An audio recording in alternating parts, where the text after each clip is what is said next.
देश की वित्त मंत्री निर्मला सीतारमण 9वीं बार देश का बजट पेश करने जा रही हैं। पिछले साल केंद्र सरकार ने इनकम टैक्स में बड़ी राहत देते हुए 12 लाख रुपए तक की इनकम को टैक्स फ्री कर दिया था, जिससे मिडिल क्लास को बड़ी राहत मिली और भी तमाम सेक्टर्स को राहत दी गई। इसके साथ ही मिडिल क्लास से जुड़ी कई चीजें सस्ती हुई तो कई चीजें महंगी कर दी गई। लेकिन इस बार बजट में क्या खास होगा? इनकम टैक्स में राहत से लेकर सोना चांदी के दामों तक निर्मला सीतारमण के बजट पिटारे में क्या है?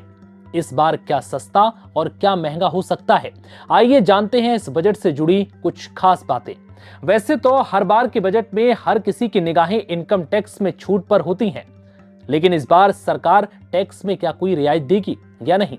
ऐसे कयास लगाए जा रहे हैं कि इनकम टैक्स में एक बार फिर बड़ी राहत देते हुए सरकार 13 लाख रुपए तक की सालाना कमाई को टैक्स फ्री कर सकती है, जो पहले 12 लाख रुपए थी।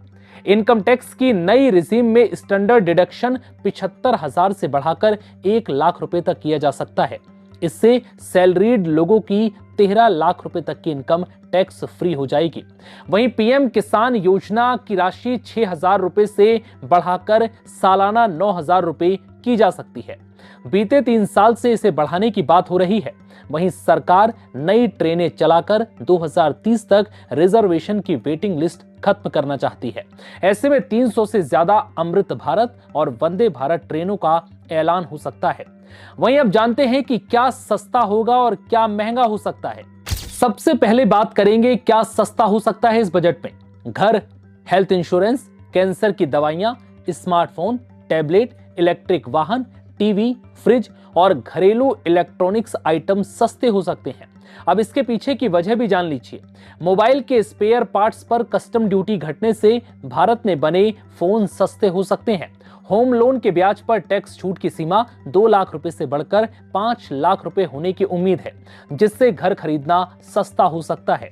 एक्सपर्ट्स ने सुझाव दिया है कि नई टैक्स रिजीम में भी सेक्शन 80D जैसी राहत दी जाए।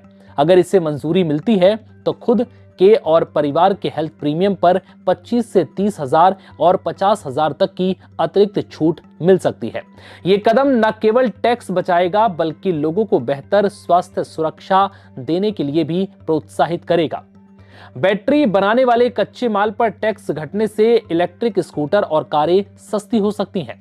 गंभीर बीमारियों की दवाओं और लाइफ सेविंग मेडिकल डिवाइसेस पर कस्टम ड्यूटी कम होने से इलाज का खर्च भी घट सकता है। अब ये समझिए कि क्या महंगा हो सकता है इस बजट में। इंपोर्टेड लग्जरी सामान जैसे महंगी घड़ियां, जूते और डिजाइनर कपड़े, विदेशी कारें, विदेशी कॉस्मेटिक जैसे प्रीमियम ब्यूटी प्रोडक्ट्स, परफ्यूम और मेकअप के सामान, सोना और चांदी भी महंगा हो सकता है। अगर सोने के आयात में शुल्क में कोई बदलाव नहीं किया गया तो सोना और चांदी के आभूषणों की कीमतें बढ़ सकती हैं। फिलहाल जिस चीज का अनुमान लगाया जा रहा है कि बजट में क्या कुछ सस्ता और महंगा हो सकता है, वो हमने आपके सामने रखा।